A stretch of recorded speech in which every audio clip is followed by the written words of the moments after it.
do not appreciate is that if you're over level 70, if you die, you lose 10% of your experience. So we're talking like you could die and lose like millions upon millions of experience points. That could be hours. That could be hours of progress just gone. And it could be a simple mistake on your part. It could be really bad luck on the map. I mean, it could be a host of things. And it's just like, sorry, the last 3 hours you spent grinding sucks to suck, buddy. Guess you got to do it again.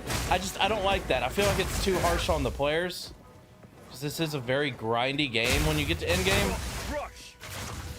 I don't know. I just personally don't like that as a game mechanic. That's kind of like a slap in the face to your players, in my personal opinion. I don't mind the grind if it's a satisfying grind. Like if you feel like you're making progress, you can feel like,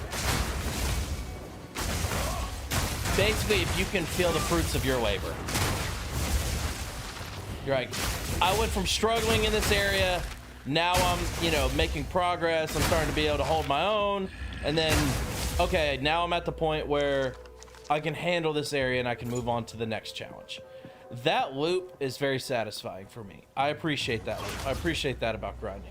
But there also gets to a point where people will add in needless grinding into video games to try to basically push runtime, push game time for unnecessary, my personal opinion, unnecessary reasons.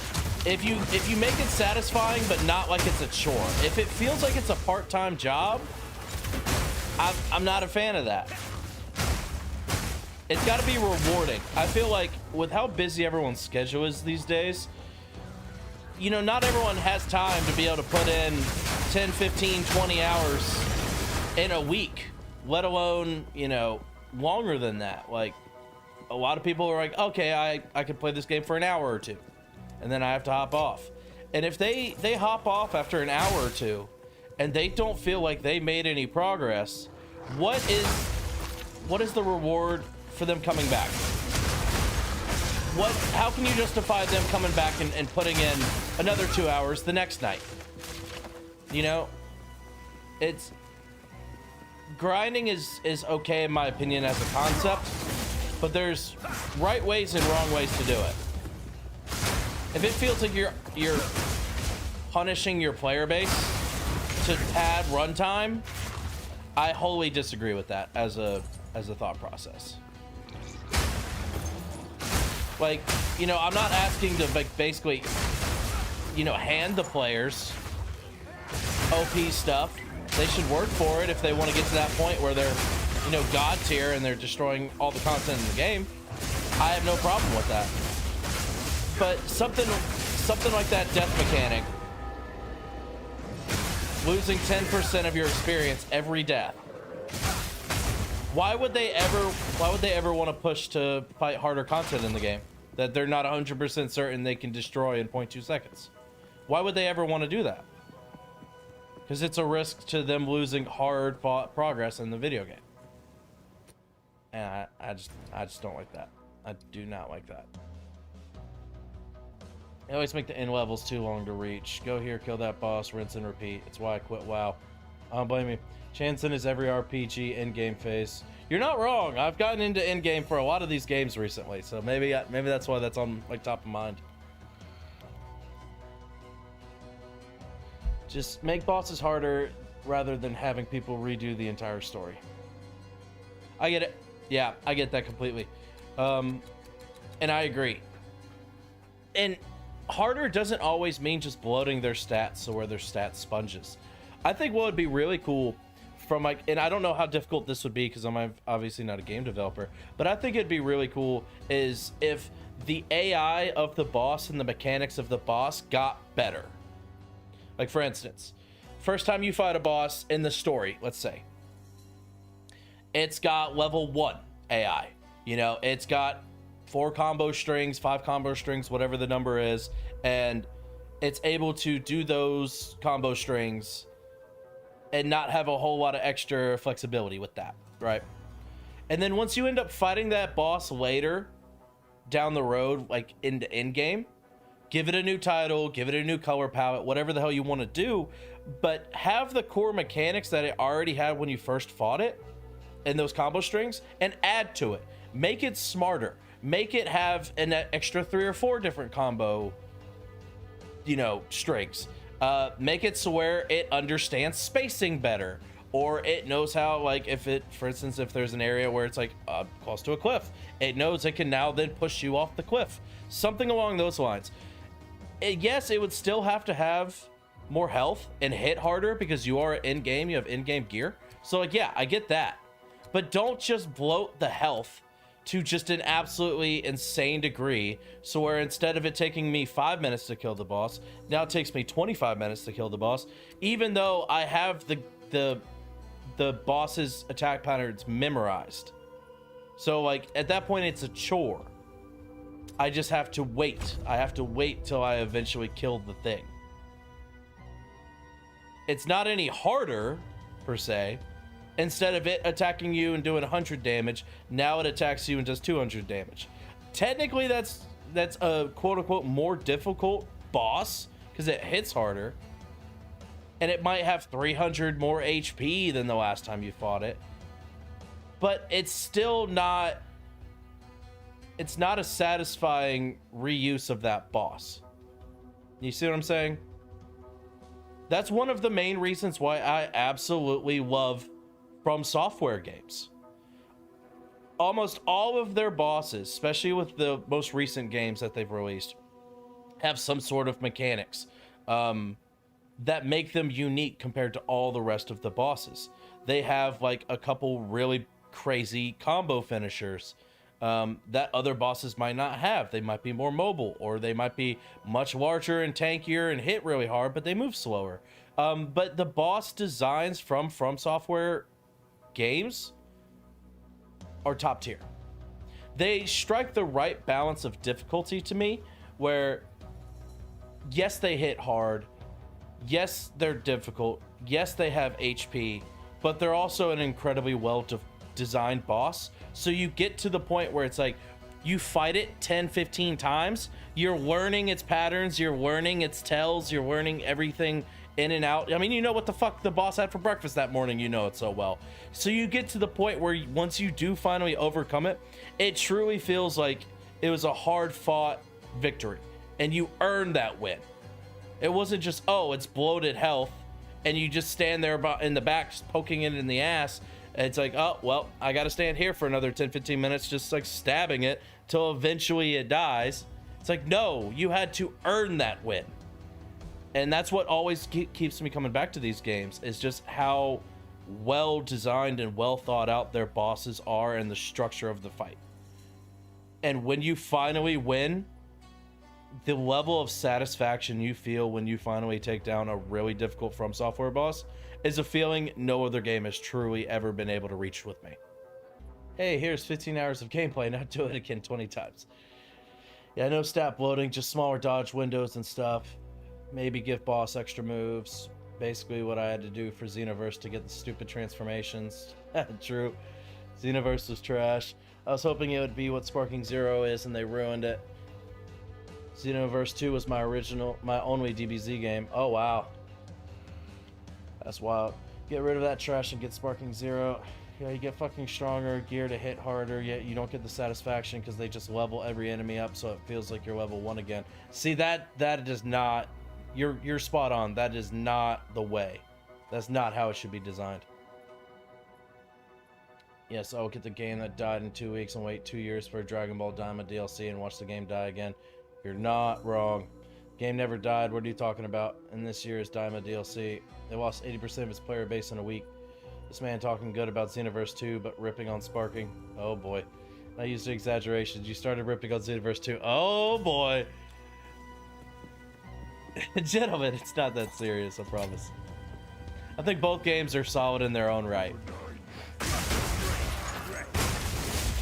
I will say with Sparking, one thing is that it just did not have enough content at launch. Once you did the story, you did the, the what if battles, you got to try some custom battles, then it's just like, okay, online. Online sweatiness.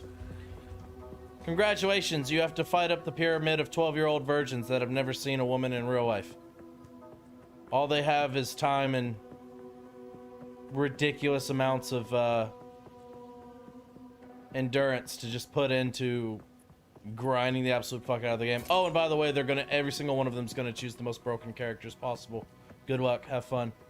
Hope you enjoy the online mode. That was like my major gripe with Dragon Ball.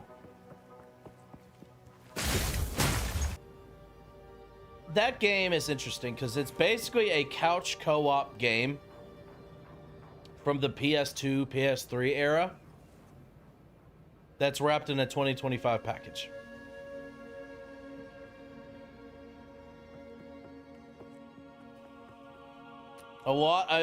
So much of it resembles Budokai Tenkaichi 2 and 3.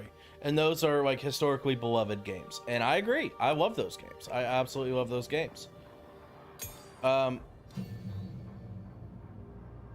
But unfortunately, to today's world, with how people are, so many people are trained to look at games as like never-ending games, like the free-to-play model, where they release a game that's free, but then you have all this DLC that you can buy, and you have all these skins that you can buy, and there's constant updates, and there's constant additions to the games over and over and over for years and years and years and years and years. Some games are truly meant to be just kind of like a one and done kind of thing. And there's nothing wrong with that. A lot of indie games are like that, and there's a lot of great indie games out there where it's, you play the game from start to finish, you had an experience, it was 10, 15, 20, 30 hours, you enjoyed it, you move on. But Dragon Ball is kind of in a weird process. It's in a weird state where it's kind of half and half. It's kind of got the indie design philosophy from back when you got it, Dragon Ball's, Budokai Tenkaichi 3 or 2 or 1 or just the Budokai series, where that was the norm back in the day when people my age were, younger kids and teenagers and stuff. You'd go over to people's houses and you'd play the game on their TV. Couch co-op. There wasn't a whole lot of story left, and you guys would fight and hang out, and that's what you would do.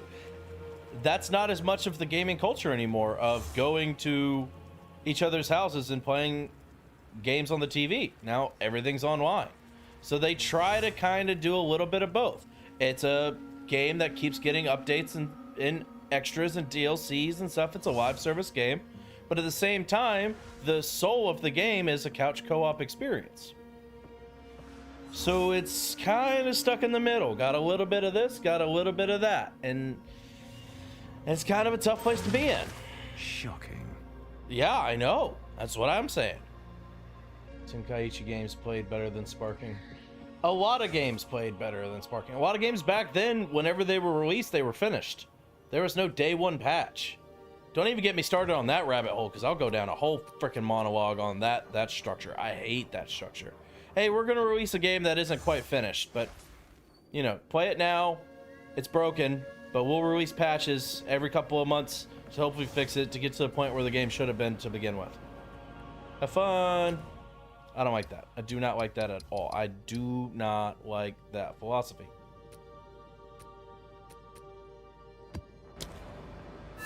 I think that's a horrible model, and I wish they would change it. Yeah, because they're like 2 gigs big, especially in Japan. It's all deadlines. Gaming universe in a nutshell. It's the game developers that actually truly care about the game and care about what they're doing. They have horribly strict, awful deadlines from the people in the suits up above. That, no, you have to get it released on this day. It's like, hey, we've been working on this for a couple years now. Based off of our projections and where we think we're going, we think we'll be able to have a beautiful, well-made game in December of 2026. And then the suits look at that and they say, okay, we'll take it in February. It's like, what? No, hold on. We're gonna need like another 10 to 15 months from that. No, we need it in 3.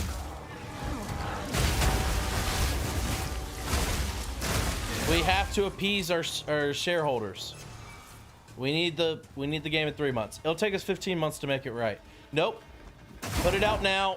We'll release day one patch. Get it to a point where it's at least sustainable. It's like, yeah, but then everyone will be pissed off. Yeah, but they'll buy.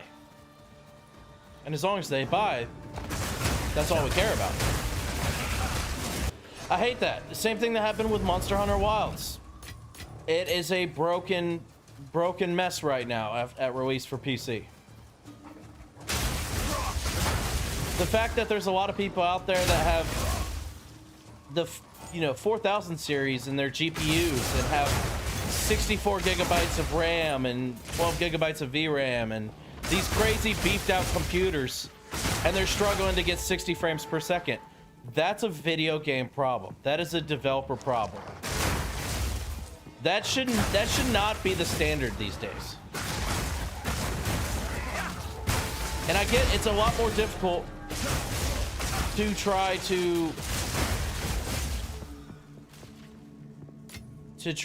optimize a game when there's, hundreds of thousands of different PC configurations that gamers have out there. I understand that. It's, I'm sure, substantially easier to set it up for PlayStation or Xbox because you have one gaming setup that you have to optimize for. However, PC gamers tend to invest thousands of more dollars in their setup than Xbox and PlayStation gamers. I know, I was a PlayStation gamer my entire life. I had to buy the console once, and I was good. PC is not that way. So you're telling me all of these gamers that, truly care that much about their hobby that they'd invest thousands and thousands of dollars to make their PC as strong as they possibly can afford, you're telling me those players get a game that can barely maintain 45, 50 frames per second? And the textures look terrible? I don't accept that. Hell, right off the top of the brain, The Last of Us. The original Last of Us. One of the greatest games of all time, in my opinion. You didn't need day one patches. It wasn't a buggy mess. It was a complete game with an incredible story. Unbelievable graphics for the time. What can I do for you? Still to this day, there's stuff in that game that is better than what you see releasing these days. Time is not on our side. Like, where are games like that? What can I do for you? It's all money. It's the same thing with the anime world. Anime world, those poor animators. Oh my god, I can't even imagine. Can't even imagine the fact that, like, in Japan, as like part of their culture, how often it is people of dying from overworking. Them living in their office to try to meet these unbelievably unrealistic deadlines. It's horrible.